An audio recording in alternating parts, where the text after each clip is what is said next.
ಓಂ ಶ್ರೀ ಗುರುಭ್ಯೋ ನಮಃ. ಫ್ರೆಂಡ್ಸ್, ಎಲ್ಲರಿಗೂ ನಮಸ್ಕಾರ. ಪ್ರೀತಿಯ ವೃಷಭ ರಾಶಿಯ ಆತ್ಮೀಯ ಬಂಧುಗಳೇ, ಈ ಬ್ರಹ್ಮಾಂಡದಲ್ಲಿ ಪ್ರತಿಯೊಂದು ರಾಶಿಗೂ ತನ್ನದೇ ಆದ ವಿಶಿಷ್ಟ ಶಕ್ತಿ ಮತ್ತು ಮಹತ್ವ ಇದೆ. ಇಂದು ನಾವು ರಾಶಿ ಚಕ್ರದ 2ನೇ ರಾಶಿಯಾದ ಸ್ಥಿರತೆ ಮತ್ತು ಸಮೃದ್ಧಿಯ ಸಂಕೇತ ಆಗಿರುವ ವೃಷಭ ರಾಶಿಯ ಬಗ್ಗೆ ಅತ್ಯಂತ ಆಳವಾದ ಚರ್ಚೆಯನ್ನು ಮಾಡೋಣ. ವಿಶೇಷವಾಗಿ ನಿಮ್ಮ ಜೀವನದಲ್ಲಿ ಐಷಾರಾಮಿ, ನೆಮ್ಮದಿ ಮತ್ತು ಆರ್ಥಿಕ ಪ್ರಗತಿಯನ್ನು, ಭದ್ರತೆಯನ್ನು ತರಬಲ್ಲ ಗುಪ್ತ ರಹಸ್ಯಗಳು ಮತ್ತು ನಿಮ್ಮ ರಾಶ್ಯಾಧಿಪತಿ ಶುಕ್ರದೇವನ ಸಂಪೂರ್ಣ ಅನುಗ್ರಹವನ್ನು ಪಡೆಯುವ ಮಾರ್ಗಗಳ ಬಗ್ಗೆ ತಿಳಿದುಕೊಳ್ಳೋಣ. ಈ ವಿಡಿಯೋ ಅನ್ನೋದು ತುಂಬ ಇಂಟ್ರೆಸ್ಟಿಂಗ್ ಆಗಿರುತ್ತೆ. ನಿಮ್ಮ ಜೀವನದ ದಿಕ್ಕನ್ನೇ ಬದಲಿಸುವ ಶಕ್ತಿ ಹೊಂದಿದೆ. ವೃಷಭ ರಾಶಿಯವರು ಪೃಥ್ವಿ ತತ್ವದ ರಾಶಿಯಾಗಿದ್ದು, ಇದರ ಅಧಿಪತಿ ಪ್ರೇಮ, ಸೌಂದರ್ಯ ಮತ್ತು ಐಷಾರಾಮಿ ಜೀವನದ ಕಾರಕನಾದ ಶುಕ್ರದೇವ. ಶುಕ್ರನು ಜೀವನದ ಎಲ್ಲ ಸುಖ ಭೋಗಗಳನ್ನು ನೀಡ್ತಾನೆ. ಆದರೆ ವೃಷಭ ರಾಶಿಯವರಲ್ಲಿ ಈ ಶಕ್ತಿ ಹೇಗೆ ಕಾರ್ಯನಿರ್ವಹಿಸುತ್ತೆ ಎನ್ನುವುದು ಬಹಳ ಮುಖ್ಯ. ನಿಮ್ಮ ರಾಶಿ ಚಿಹ್ನೆ ಎತ್ತು ಅಥವಾ ಹೋರಿ. ಇದು ಅಚಲವಾದ ತಾಳ್ಮೆ, ದೈಹಿಕ ಬಲ ಮತ್ತು ಹಠ ಬಲವನ್ನು ಸೂಚಿಸುತ್ತೆ. ನೀವು ಒಮ್ಮೆ ನಿರ್ಧಾರ ಮಾಡಿದರೆ ಅದನ್ನು ಬದಲಾಯಿಸೋದು ಕಷ್ಟ. ಈ ಜಗತ್ತಲ್ಲಿ ಯಾರಿಗೂ ಕೂಡ ಅದನ್ನು ಸಾಧ್ಯನೇ ಇಲ್ಲ. ಆದರೆ ನಿಮ್ಮ ಈ ಹಠ ಏನಿದೆ ಅದು ಸರಿಯಾದ ದಿಕ್ಕಿನಲ್ಲಿ ಇರಬೇಕಾಗುತ್ತೆ. ಜಾತಕದಲ್ಲಿ ಶುಕ್ರನು ಬಲ ಆಗಿದ್ರೆ ಅಂದರೆ ನೀವು ರಾಜವೈಭೋಗದ ಜೀವನ ನಡೆಸ್ತೀರಾ. ಅದೇ ಶುಕ್ರ ಕೆಟ್ಟನಾಗಿದ್ದಂದರೆ ನೀವು ಎಷ್ಟೇ ಕಷ್ಟಪಟ್ಟರೂ ಕೂಡ ಹಣ ನಿಮ್ಮ ಕೈಯಲ್ಲಿ ಉಳಿಯೋದಿಲ್ಲ. ಜೀವನದಲ್ಲಿ ಕಷ್ಟಗಳು ಬರೋದು ಸಹಜ ಆಗಿರುತ್ತೆ. ಆದರೆ ವೃಷಭ ರಾಶಿಯವರಿಗೆ ಬರುವ ಕಷ್ಟಗಳು ಹೆಚ್ಚಾಗಿ ಆರ್ಥಿಕ ಮತ್ತು ಕೌಟುಂಬಿಕ ಭಿನ್ನಾಭಿಪ್ರಾಯಗಳಿಂದ ಕೂಡಿರುತ್ತೆ. ಜಾತಕದಲ್ಲಿ ಗ್ರಹಗಳು ದುಸ್ಥಾನದಲ್ಲಿ ಕುಳಿತಾಗ ಅಥವಾ ದೋಷಗಳು ಕಂಡು ಬಂದಾಗ ನೀವು ಅತಿಯಾದ ಆತಂಕಕ್ಕೆ ಒಳಗಾಗ್ತೀರಾ. ಯಾಕೆಂದರೆ ನಿಮಗೆ ಭದ್ರತೆ ಬಹಳ ಮುಖ್ಯ. ಹಣ ಇಲ್ದಿದ್ರೆ ಅಥವಾ ಪ್ರೀತಿ ಸಿಗದಿದ್ರೆ ನೀವು ಮಾನಸಿಕವಾಗಿ ಕುಗ್ಗಿ ಹೋಗ್ತೀರಾ. ಇಂಥ ಸಮಯದಲ್ಲಿ ನೀವು ಮಾಡಬೇಕಾದ ವಿಶೇಷ ಪರಿಹಾರ ಅಂದರೆ ಮಹಾಲಕ್ಷ್ಮಿಯ ಆರಾಧನೆ. ಶುಕ್ರವಾರದಂದು ಬೆಳಗಿನ ಜಾವದ ಬ್ರಾಹ್ಮಿ ಮುಹೂರ್ತದಲ್ಲಿ ಅಥವಾ ಸಂಜೆ ಗೋಧೂಳಿ ಸಮಯದಲ್ಲಿ ಲಕ್ಷ್ಮೀ ದೇವಿಯ ಮುಂದೆ ತುಪ್ಪದ ದೀಪ ಹಚ್ಚಿ ಕಮಲದ ಹೂಗಳನ್ನು ಅರ್ಪಿಸೋದು ನಿಮ್ಮ ಭಾಗ್ಯೋದಯಕ್ಕೆ ಕಾರಣವಾಗುತ್ತೆ.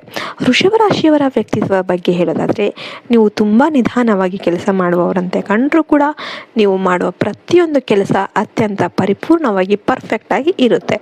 ನಿಮಗೆ ಸುಂದರವಾದ ಪರಿಸರ, ಉತ್ತಮ ಆಹಾರ ಮತ್ತು ಬ್ರಾಂಡೆಡ್ ವಸ್ತುಗಳಂದರೆ ಬಹಳ ಪ್ರೀತಿ.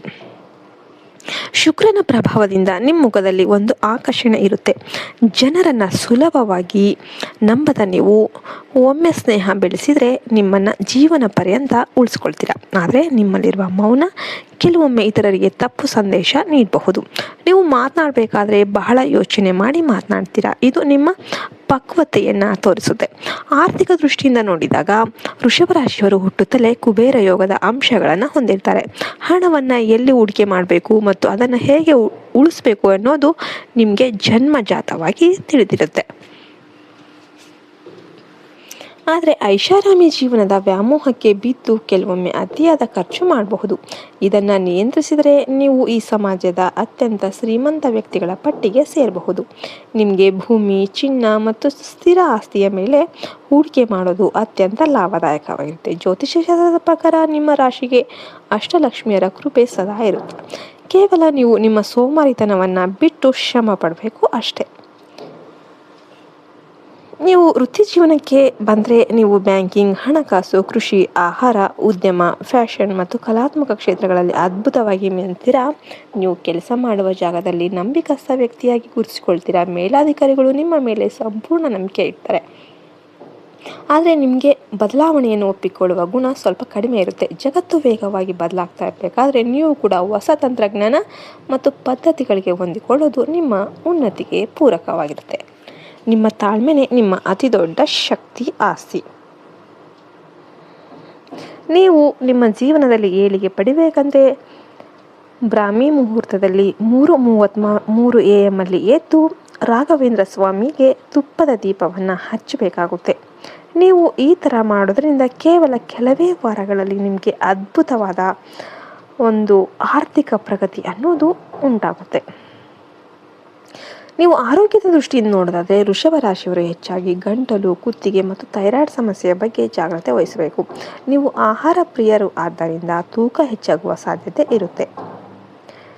ಇನ್ನು ಇದೇ ಮುಂದೆ ಸಕ್ಕರೆ ಕಾಯಿಲೆ ಅಥವಾ ಹೃದಯ ಸಂಬಂಧಿ ಸಮಸ್ಯೆಗೆ ಕಾರಣ ಕೂಡ ಆಗ್ಬೋದು. ಪ್ರತಿದಿನ ಯೋಗ ಮತ್ತು ನಡಿಗೆಯನ್ನು ಅಭ್ಯಾಸ ಮಾಡಿಕೊಳ್ಳಿ. ಮಾನಸಿಕವಾಗಿ ನೀವು ತುಂಬ ಗಟ್ಟಿಮುಟ್ಟಾಗಿದ್ದರೂ ಕೂಡ ಅತಿಯಾದ ಯೋಚನೆ ಮಾಡೋದನ್ನು ಬಿಟ್ಬಿಡಿ. ಬಿಳಿ ಬಣ್ಣದ ಆಹಾರ ಪದಾರ್ಥಗಳು ಮತ್ತು ತಂಪಾದ ಪದಾರ್ಥಗಳು ನಿಮ್ಮ ಆರೋಗ್ಯಕ್ಕೆ ಹಿತಕರವಾಗಿರುತ್ತೆ. ಪ್ರಸ್ತುತ ಕಾಲಘಟ್ಟದಲ್ಲಿ ವೃಷಭ ರಾಶಿಯವರಿಗೆ ಗ್ರಹಗಳ ಬದಲಾವಣೆಯ ಹೊಸ ಆಯಾಮವನ್ನು ನೀಡುತ್ತೆ. 17 ವರ್ಷಗಳ ನಂತರ ಈ ವಿಶೇಷ ಬದಲಾವಣೆ ನಿಮ್ಮಲ್ಲಿರುವ ಸುಪ್ತ ಪ್ರತಿಭೆಯನ್ನು ಹೊರತರುತ್ತೆ. ಶನಿದೇವನ ಕೃಪೆಯಿಂದ ನಿಮ್ಮ ಹಳೆಯ ಸಾಲಗಳು ತೀರುವ ಸಮಯ ಬಂದಿದೆ. ಗುರುವಿನ ಅನುಗ್ರಹದಿಂದ ಮನೆಯಲ್ಲಿ ಮದುವೆ ಅಥವಾ ಶುಭ ಕಾರ್ಯಗಳು ಜರುಗುತ್ತೆ. ಸಮಾಜದಲ್ಲಿ ನಿಮ್ಮ ಗೌರವ ಮತ್ತು ಅಂತಸ್ತು ಹೆಚ್ಚಾಗುವ ಸಮಯ ಇದು.